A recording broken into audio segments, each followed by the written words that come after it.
kasih kepada anak kami Nelsa ke depan atau Damai. Silakan. Dengan judul Tanganku Ada Dua. Kita berdiri. Kita bergabung dengan tanganku ada dua. Tanganku ada dua, lima-lima jariku, ku tutup erat-erat, lalu aku berdoa.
Baik, terima kasih.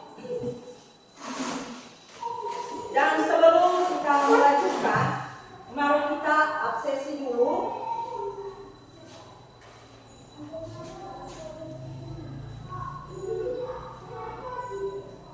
Anggi Saputra Gule, Wiwi Swawarwu,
tujuan bersama. Ketiga, pembagian tugas atau pekerjaan. Empat, kerjasama atau struktur. Nah, kita tahu di sini bagaimana struktur yang disebut dengan organisasi. Ya. Kita tahu tadi bahwa organisasi adalah bentuk perkumpulan antara dua orang atau lebih yang bekerja sama untuk mendapat tujuan bersama. Syarat berdirinya organisasi: satu, mempunyai AD atau anggaran dasar atau anggaran rumah tangga. Kedua, berdasarkan Pancasila, Undang-Undang Dasar tahun 1945. Ciri-ciri organisasi yang baik. Bagaimana ciri-ciri organisasi yang baik? Ya, kita tahu di sini adalah memiliki tujuan yang jelas dan nyata. Kedua, pembagian kerja yang jelas. Keempat atau ketiga, pembagian tugas sesuai dengan kemampuan.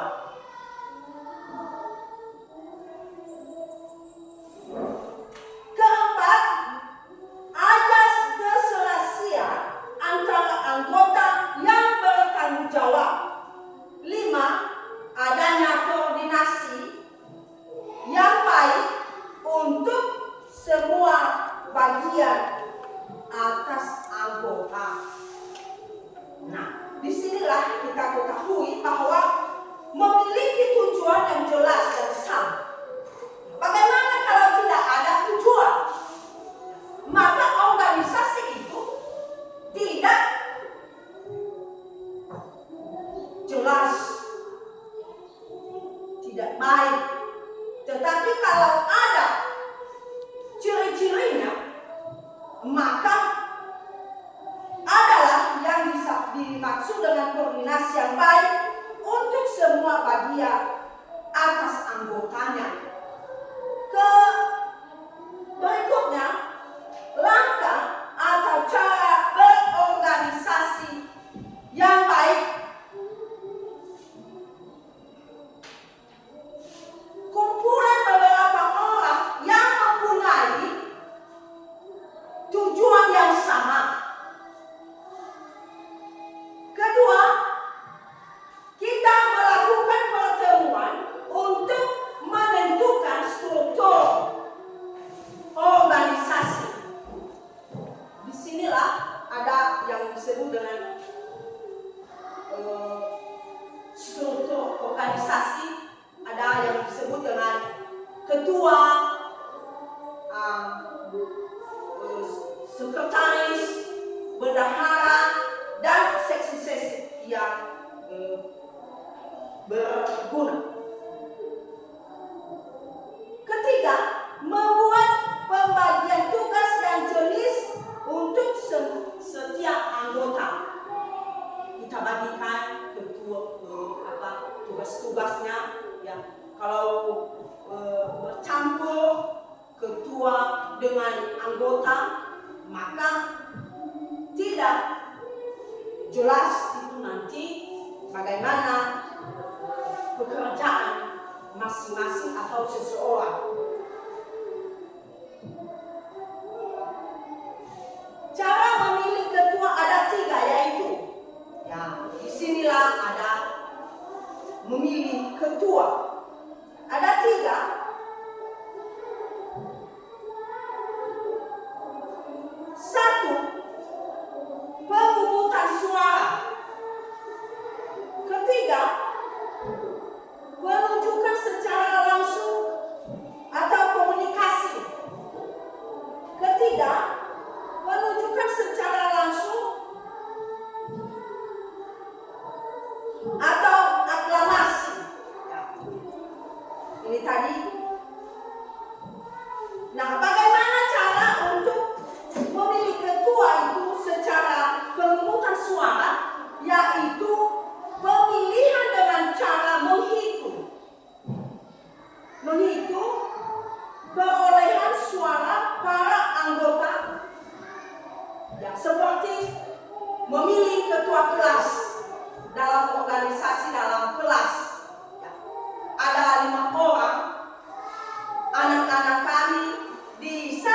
ruangan atau satu kelas, maka siapa yang banyak suara nanti, ya, maka itulah yang menjadi ketua kelas.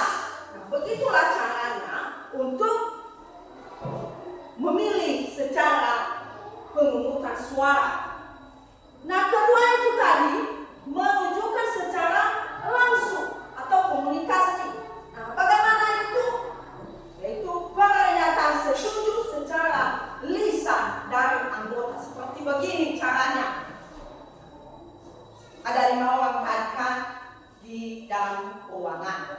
Nah, yang kita tunjuk di sini ada 5 orang kalian semua. Tetapi yang lebih banyak nanti, ya, secara lisan ini, maka itulah yang menjadi ketua, ya, ketua kelas. Nah, keberikutnya itu tadi menunjukkan secara langsung atau komunikasi. Nah, tadi aklamasi. Ya. Aklamasi yaitu pernyataan setuju secara lisan dari anggota.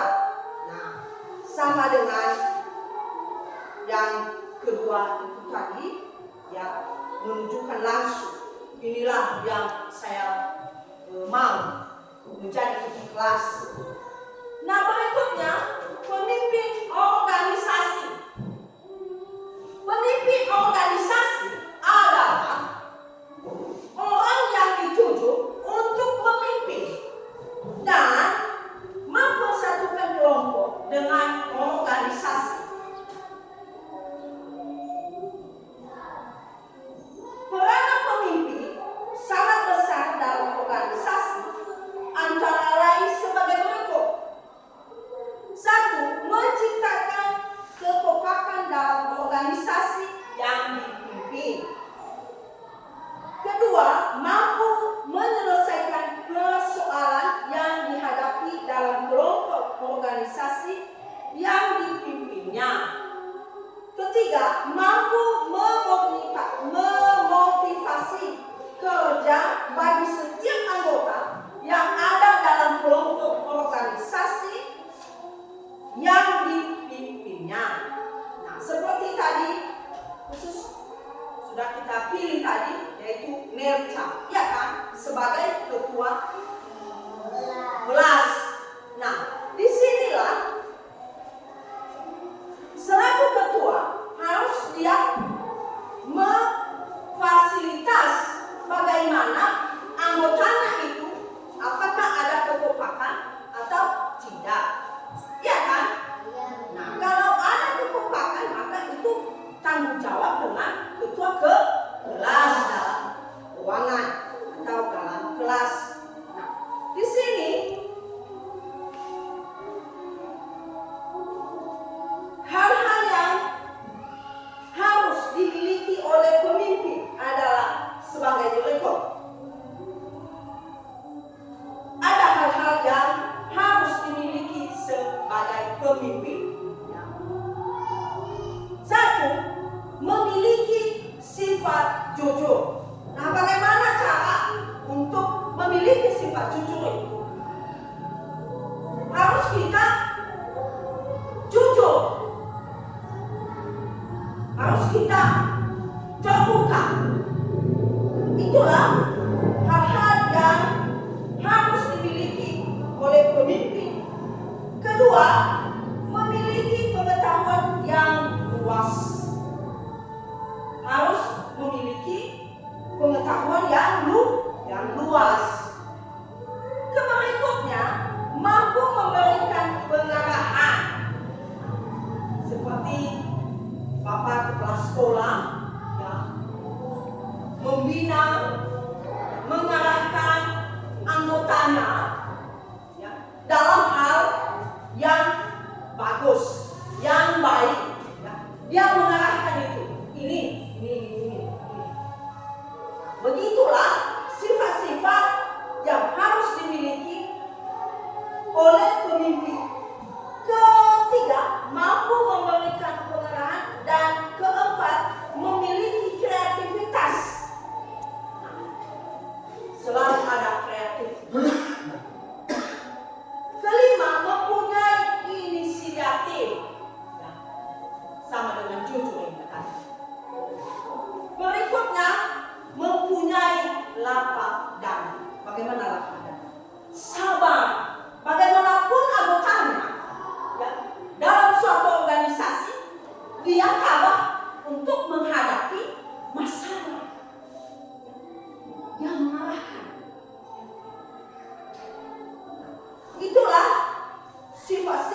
pemimpin yang baik.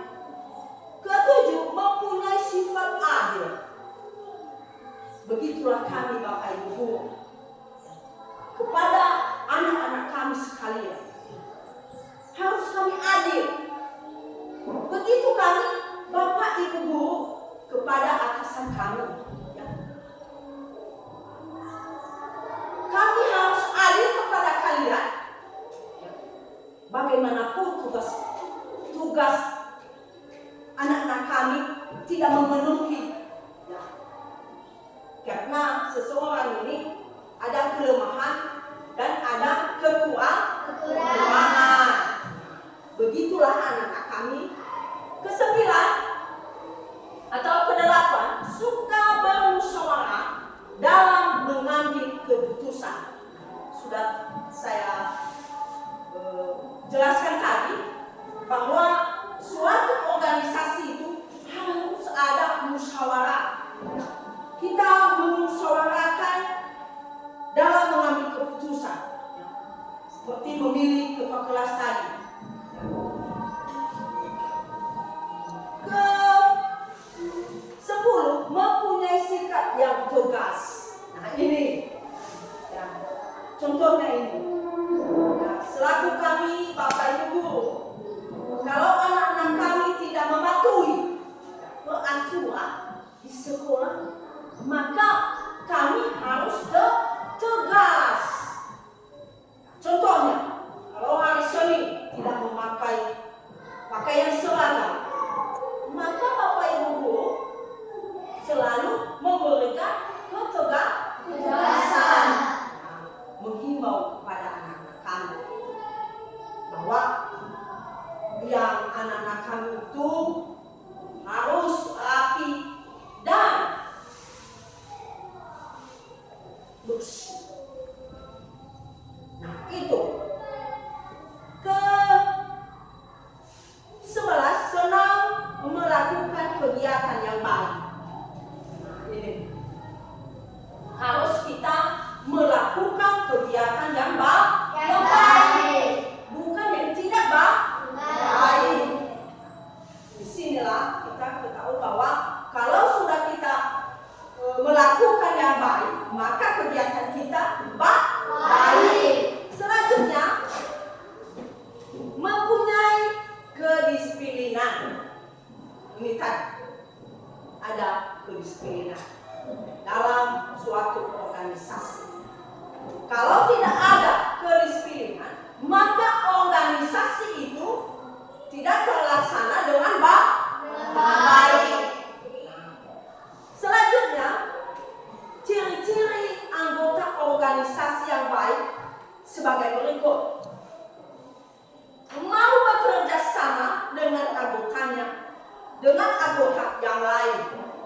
Nah, ciri-ciri anggota ini harus mau bekerja sama dengan anggota yang lain.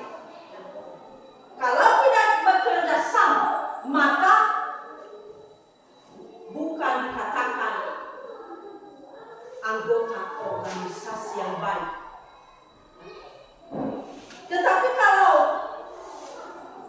mau bekerja sama dengan anggota yang lain, maka itulah ciri-ciri anggota organisasi yang baik.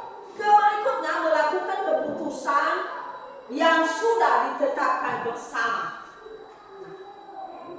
Seperti tadi sudah kita memberikan atau mengambil keputusan untuk organisasi atau dalam kepada ketua kelas.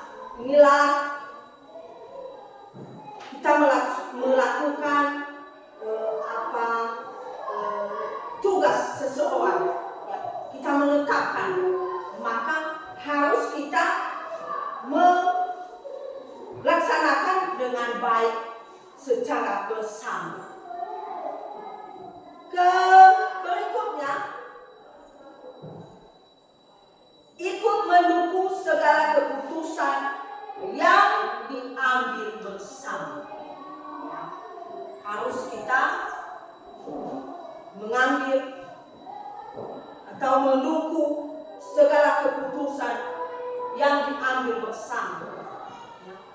Jangan satu orang tidak mau dalam keputusan itu, maka harus kita bersama-sama. Berikutnya, memberikan masukan kepada pemimpin. Ada masukan, ya. Kita berikan masukan, tetapi bukan yang baik, tetapi yang baik. Berikutnya, manfaat mengikuti organisasi. Bagaimana manfaat mengikuti organisasi? Menambah wawasan dan pengalaman.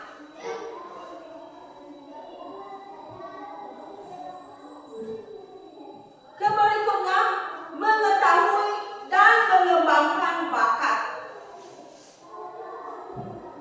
Berikutnya, menambah teman. Keempat, belajar mengemukakan pendapat. Tak keluar ke pendapat dalam suatu organisasi. Berikutnya, belajar menghormati orang lain. Kalau ada orang yang lebih tua dari kita, maka kita panggil nenek. Kalau ibu, ya kan? Ya. Kalau bapak, kita menyapa dengan Kak atau Kakak. Selamat pagi Pak, selamat pagi Ibu, selamat pagi Nenek. Itu saling kita menghormati.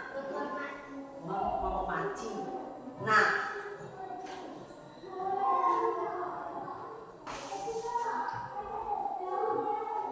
ketujuh, mudah bergaul. Ya, mudah kita bergaul kepada sesama kita. Ya. Kedelapan, melatih diri kemandirian. Kita melatih diri untuk mandiri.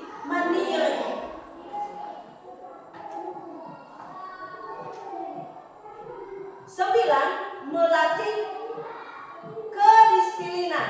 Nah, sudah saya jelaskan itu tadi bagaimana yang dimaksud dengan disiplin. Nah, ke-10, membagi dan mengisi waktu dengan kegiatan yang bermanfaat. Kalau tidak membagi, ya,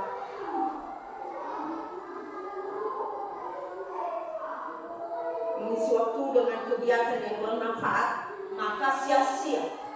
Ya, sia-sia. 11, menimbulkan kepercayaan diri dan tidak mudah mengeluh.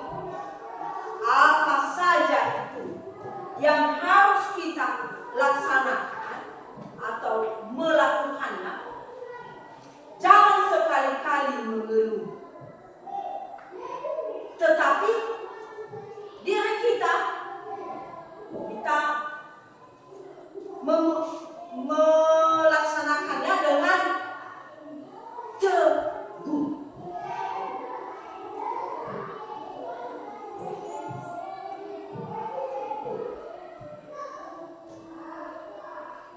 Jabatan dalam organisasi beserta tugasnya. Sudah ini tadi, yang ada 3 tadi. Jabatan yaitu dalam organisasi, yaitu 1, ketua. Nah, tugas ketua yaitu mengurus organisasi. Itu tugas ketua. Harus kita mengurus. Berikutnya, bertanggung jawab akan keberlangsungan organisasi. Itulah tugas seorang ketua. Ya. Itulah tugas seorang ketua, ya, bertanggung jawab. menentukan organisasi. Berikutnya, memimpin setiap rapat.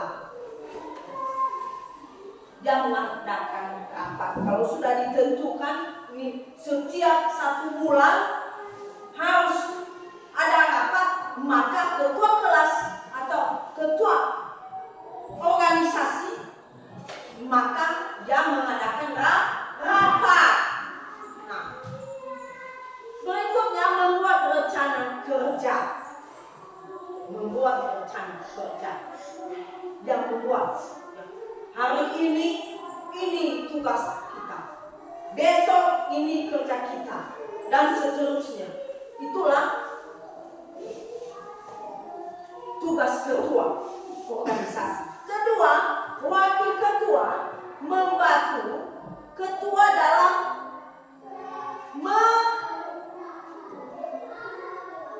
melaksanakan organisasi. Kedua, menggantikan tugas ketua jika ketua berhalang.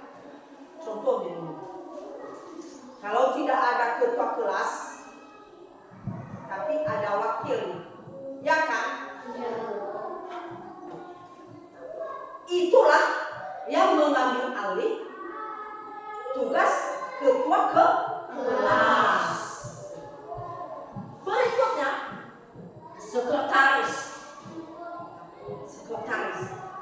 membuat agenda kegiatan organisasi. Dia membuat agenda, dia menyusun bagaimana agenda organisasi.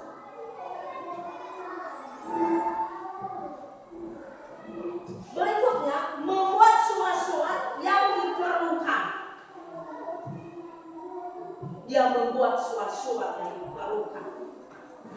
Itulah guna sekretaris. Berikutnya, membuat pengarsipan surat-surat. Selalu ada arsip surat-surat. Ya. Keempat, bendahara mengurus masalah keuangan organisasi. Ya. Mengurus keuangan organisasi. Bagaimana kalau tidak ada pengurus atau bendahara? Maka uang yang sudah dikumpulkan itu tadi maka tidak sesuai dengan tujuan. Nah, makanya ada tugas bendahara. Berguna sekali bendahara. Berikutnya, membuat laporan keuangan. Nah, ini harus membuat laporan. Seperti pada hari ini mengeluarkan uang sebesar 20.000. Besok 30.000. Dia menjumlahkan itu berapa? 50.000.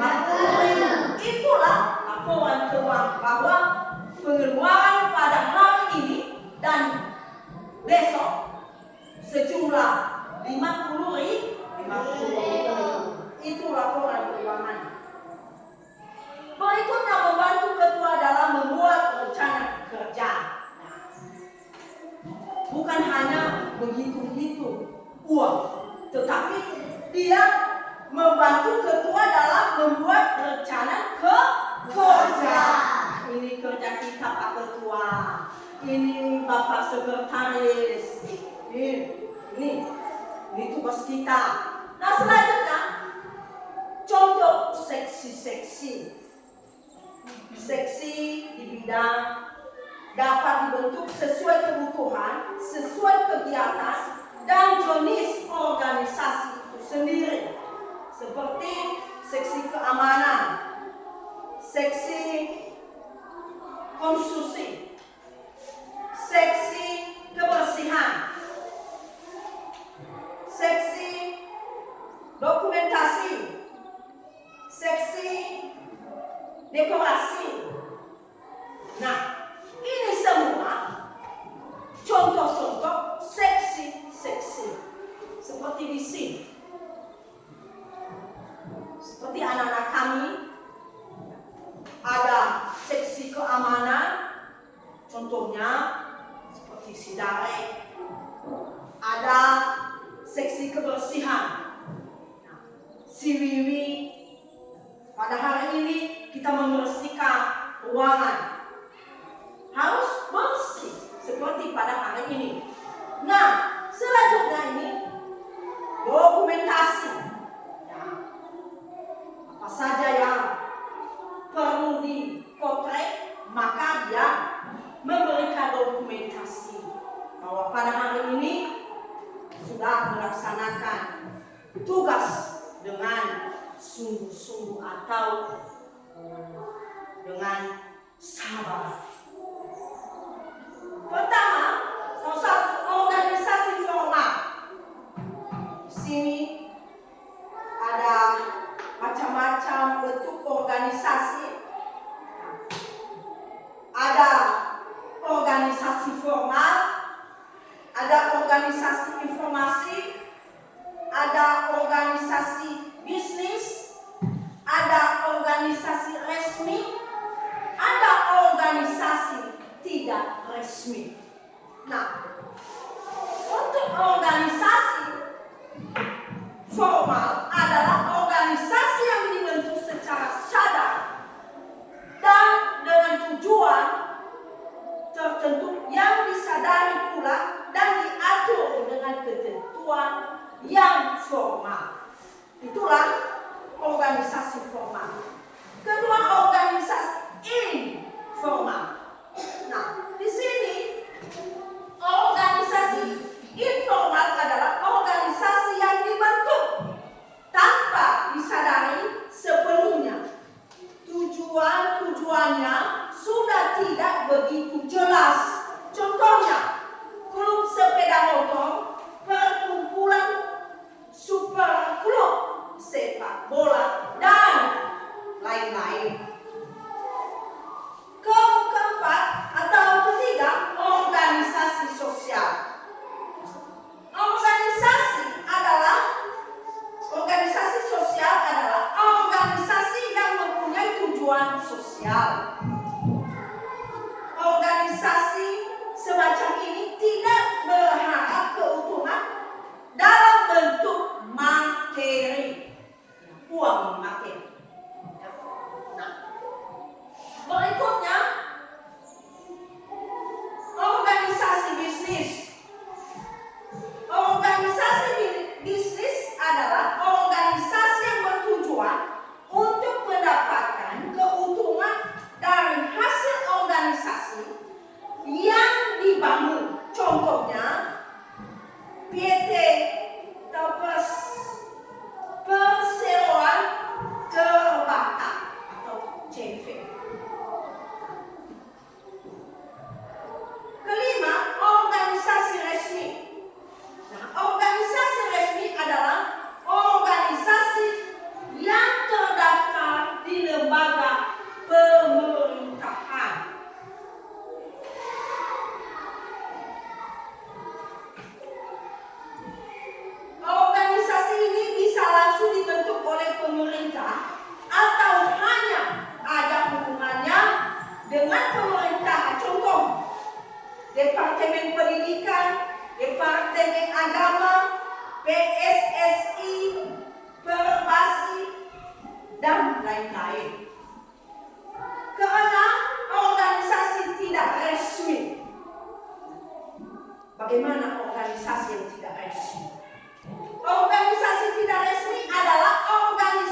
Tepuk tangan untuk Gareth. Nah, untuk itu, karena sudah waktunya, maka pada anak-anak kami sekalian, karena ada tugas itu, tulis dengan dalam kertas ciri-ciri organisasi yang baik. Assalamualaikum.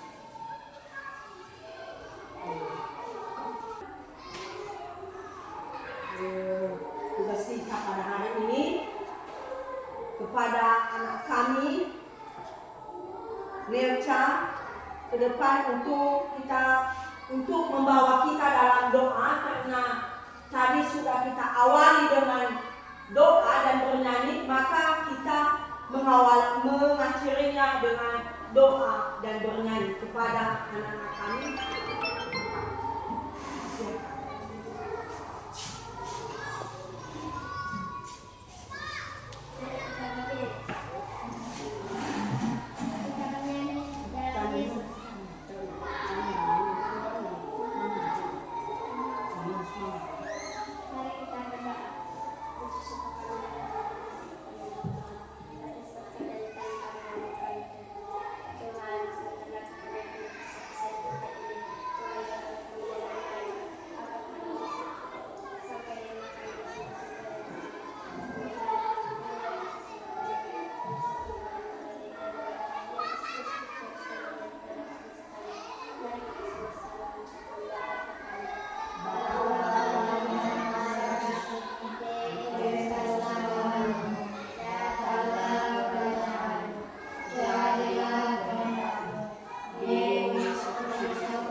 Duduk.